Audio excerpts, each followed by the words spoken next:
everybody. Welcome back to a new vlog for Creepy Places. This month there will be no Creepy Places New England and no Creepy Places Global. My writing this month really took up a lot of my time, so I didn't have time to edit. Surprisingly, some of you might be surprised that the stuff I've been writing lately has nothing to do with paranormal or ghost. In fact, this one article I wrote for a magazine actually deals with Art Deco architecture, which is definitely nothing related to the paranormal, but I have an interest in it, and hoping it was going to be out for the spring edition, but it turns out probably won't be out until the fall. The summer. There's a reason for it, but I won't get into it. So instead I'm doing a vlog, and I've been having trouble with my computer. Kept trying to record it on my computer, and it just would, slow down for no good reason. My computer's a piece of shit, and I really need a new one. But so I'm trying to save up to get a brand new computer so I can do some more vlogs. So instead, I'm using my little handheld camera. This vlog is going to be dealing with a personal experience with me with my ghost cat. Now, some of you were really like the vlog I did on my haunted apartment, so I've been wanting to do a follow-up with a personal experience. Now, the ghost cat, I believe, was a pet of mine named Barren. Here's a photo.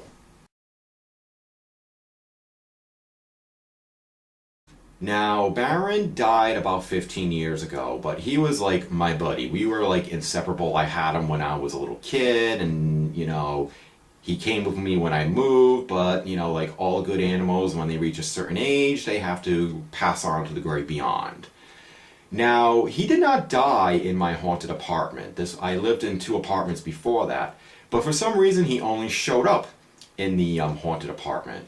The first incident I can remember was when I was in the kitchen, and I saw a cat that looked just like him run into the living room and go behind the couch, and then I went to go look for him, and he wasn't there.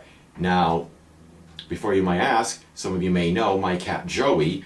I did not have Joey at the time, and by the way, Joey is here. Let me grab him. Joey! He's not a ghost cat, but he did not live with me yet, and he is definitely not a reincarnation of Barren, because Barren was a sociable, lovable cat, and Joey's antisocial. He's actually a lot like my roommate. If my roommate was a cat, he would be Joey. That's why they get along so great, actually. So that was my first incident, but it wasn't my only incident with seeing him in that apartment. Another time, it was again in the kitchen. It always seems to appear when I was in the kitchen, and that will come into play a little bit later. But again, I saw him running from the living room down into the hallway towards where my roommate's room is and the bathroom is. And of course, Joey wasn't there, so there was no cats in that house. Interestingly, when I first got Joey, he seemed to react like he was actually playing with something. He would run around, be like, and it would just be, but there was like nothing there. He still does that today, so I still think my cat Barren is still around. And like I said, I never fully saw the cat. It just I saw it from a distance. So I'm assuming it's Barren, but gut feeling was it was my cat. Interestingly, this wasn't the only place I've seen him in. Believe it or not, Steve, when I used to go over his house and hang out, saw the cat too one time. He's saying that he had another cat, I forgot his name, the cat's name, but there was this one time he was with his cat on his lap, and then there was another cat. He felt another cat right behind him, but he only had one cat, and the other cat was clearly on him. Now, Barren did appear to me before at Steve's house. Again, in the kitchen. Maybe my cat just liked it. I don't know, he might be dead, but maybe he just still likes eating a lot. I don't know. But again, he was in the kitchen. And Steve's cat was at my feet.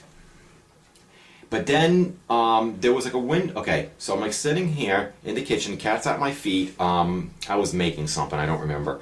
And then there was a window, so the light was shining through.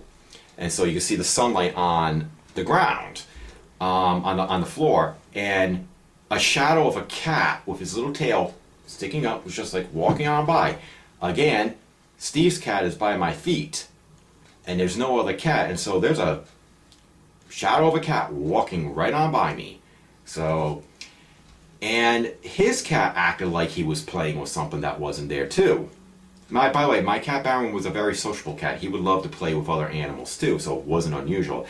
So, it's happened there. Interestingly, when I moved from my haunted apartment to this apartment, I always got the feeling that my cat Barren was there, so I actually, before I left the apartment, it was all emptied out, I actually told the cat to follow me, because I didn't want him being there all by himself. I didn't want him to think I abandoned him. So, sometime later, about a day or two later, I'm in the new house, and I'm in the kitchen again. Again, I don't know what it is with the kitchen and the cat.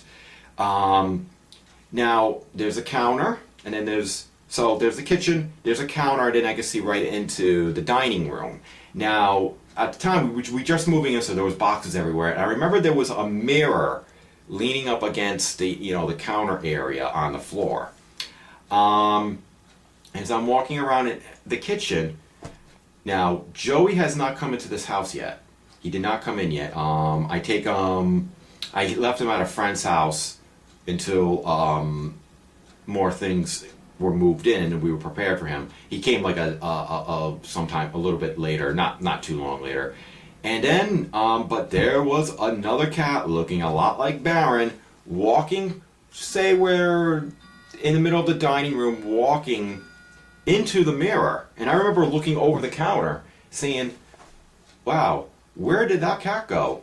And I was thinking to myself, oh, Barren must have let me know that he is here in the apartment. Do I still think he's here in the apartment with me? Yes, but it's mostly sometimes a feeling that he's around, especially when I'm feeling the blues. I kind of feel like he's around. And I do think Joey occasionally seems to be playing with him. Again, I don't know, because Joey, like I said, besides being miserable and grumpy, he's also kind of weird. So he does all these weird things for no good reason. So that is my story of my ghost cat. It's not a very long one because I haven't had a ton of experience. Like I said, except for the ones I've mentioned, most of it was just I got a gut feeling that he's around. I think there was one time in the haunted apartment that I felt like the cat was laying on the edge of my bed, which is something he did. Something that Joey does too, but not that often. Again, this was before I had Joey, so can't say it was him. But it was just more like a gut feeling, and he still always was my buddy. I still miss him to this day, and when I think about him, I sometimes get a little sad because I really miss him a lot. So anyway, it's going to keep this vlog relatively short. I'll be back next month, and I promise to have, besides more vlogs, I'll have some new Creepy Places Global episodes, and look for more episodes in the future where keep on trucking. In the meantime, take care.